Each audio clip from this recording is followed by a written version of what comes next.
Richie, Florida State lost a quarterback to the portal, which, okay, I don't think this is a big deal, but I don't know why, people like to freak out about everything. Trevor Jackson, probably your fourth string quarterback, certainly behind Brock and Thomas, maybe even got passed up by Sperry a little bit. A kid that was a preferred walk-on, no longer on the roster, jumps into the portal. I don't think this is a big deal, but we can talk about quarterbacks for a few minutes. Do you have a take here? Yeah, I don't think it's a big loss. I think he is a very, very talented athlete. Not a good quarterback right now. Not to say he can't evolve into a good quarterback, but I think we'll know everything we need to know when we find out where he lands, because I doubt it's at a Power 5 school. And if it is, it'll be, like a Rutgers or something. Um, you know, you have enough depth. It was always going to be, Castellanos and Brock Glenn 1 and 2 in the spring and in fall camp. And if he just got impatient and didn't want to wait his turn, that's perfectly fine. And maybe Mike told him that he said, listen, I just don't see it happening here, but I can put in a good word for you to go somewhere else. So again, a very talented athlete, but just not ready to be a quarterback at a Power 5 school right now. Yeah, I think there was so much excitement because people see like one practice clip, or they see a fake practice clip of a guy running around like who was it? John Franklin back there when Jameis was playing. They see a guy running around on a practice clip or a fake practice clip, and they get all excited about the athleticism, and they don't see the rest of what's happening. And quarterback play was obviously so bad last year that people kind of just hitch their horse to like, oh, we'll just put a guy back there and let him run around a ton. And, that'll be better than what we've got. And, to be honest with you, it probably wouldn't have been any worse than what we had with quarterback play last year, with how bad the offensive line was, how bad the wide receivers were, how bad the running backs were. I don't know that it would have been that much better, but maybe it's slightly better. I don't think, and I hope Trevor Jackson, came in with, offers to go elsewhere, scholarship offers, and came in to be a PWO here. Was able to be developed at Florida State a little bit. I don't know how much in a year, but I wish him nothing but the best. I don't think this is a loss for Florida State at all. I think it's silly the fact that people think it is. All right, let's talk about Kevin Sperry though a little bit. A guy that I've kind of been told has already kind of passed up Jackson, and maybe that doesn't surprise you too much with the amount of talent that Sperry hopefully has. Kevin Sperry kind of pushing a little bit, and is from what I've heard, Glenn and Castellanos have had up and down days. Sperry's, for large parts of this spring, been the best quarterback in Florida State's room there. Is that a good thing or a bad thing, Richie? Let's play optimist pessimist here for a minute. Quickly, I'll get back to the video, but if you are checking out any NBA playoff action, NHL playoff action, if you are interested in the NFL draft, make sure you're checking out BetUS TV. Follow them on any and all of your social media platforms that you are accustomed to. Right here on YouTube, they're on X, they're on Instagram, all the places. BetUS TV for all the very best in sports coverage. No, sorry, I've been having the sniffles over here, so try to mute myself. But yeah, I don't know. That's a tough question to answer, because you would hope Thomas would be the best looking quarterback. But granted, to be fair, they're all in a brand new system for the most part. I know Norvell and Malzahn run similar systems, so it's almost like they're all on the same, starting from the same place. So I think it's a problem if he's looked the best for most of camp so far. It makes me worry a little bit, but at the same time, knowing that Malzahn's going to run the ball 60+% of the time, and he's not really looking to, to throw the ball around a ton. It just shows you need to recruit a quarterback who's ready to go, or you won't find one in the portal in the spring, most likely, but maybe find one in the portal come December. Yeah, I think it's both. I think it's how you look at it. I think it's probably good that Sperry's ahead of where you maybe expected him to be. When you had Tramel Jones committed for the entire year, and then he jumped ship in, I think, mid to late November.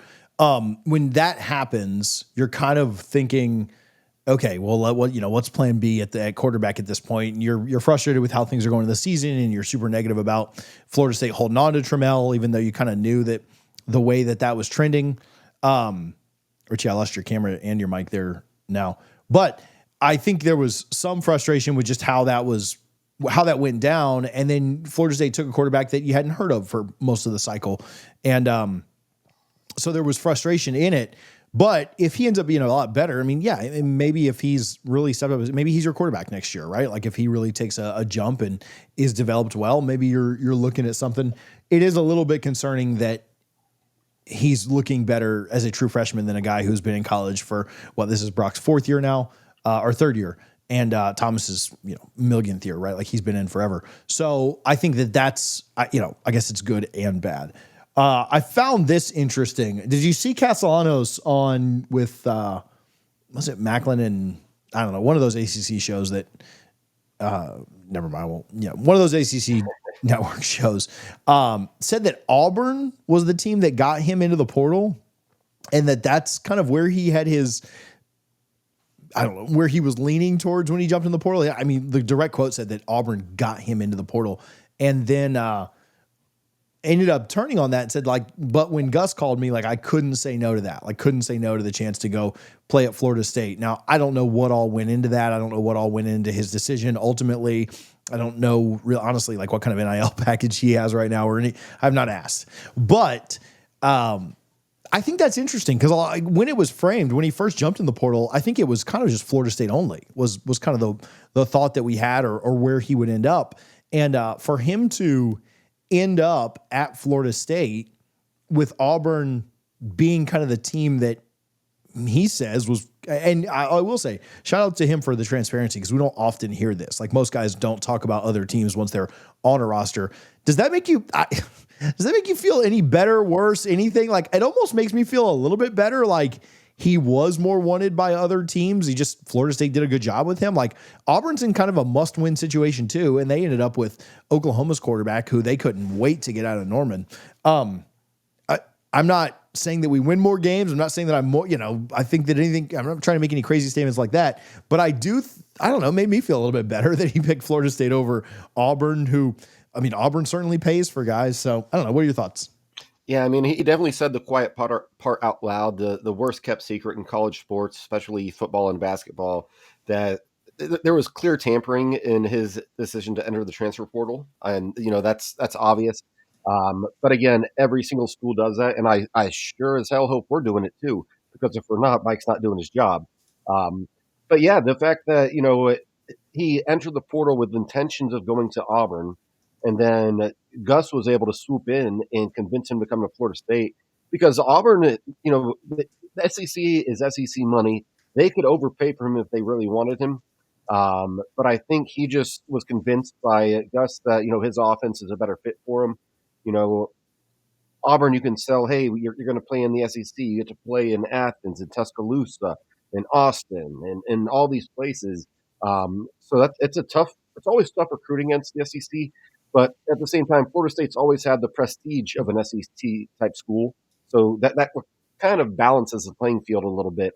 But yeah, the fact that, I think of a guy like Timmy Jernigan. He said his whole life, he grew up a huge Florida Gator fan, wanted to go there.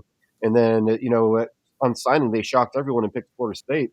And I remember there was one reporter when I was watching an interview. He's like, you've always wanted to play for Florida State. How's it feel? I was like, no, I always wanted to play for Florida. I grew up a Gator. I grew up, an hour and a half from Gainesville. So yeah, the fact that he wanted to go somewhere else does not bother me. Dalvin Cook was committed to Clemson and Florida. So it does not matter at all to me. And the fact that a school of Auburn's pedigree and being one of the mid to top tier schools in the SEC who won a national title not too long ago, played for one not too long ago, that makes me feel better, honestly. Yeah, no, I certainly would feel. I just the fact that he was wanted elsewhere. If he said he entered the portal to go to Troy, but then ended up at Florida State, yeah, that'd be a problem. A little bit different. Yeah, no, I think that, Hugh Freeze is a situation where he needs to win, right? And if that's kind of the quarterback he was going after, makes me feel a little bit better. Now, am I up in my win prediction? No. Are we all of a sudden no. So I'm not trying to read into that too much, but I do think that there's some positive that can be gleaned from it.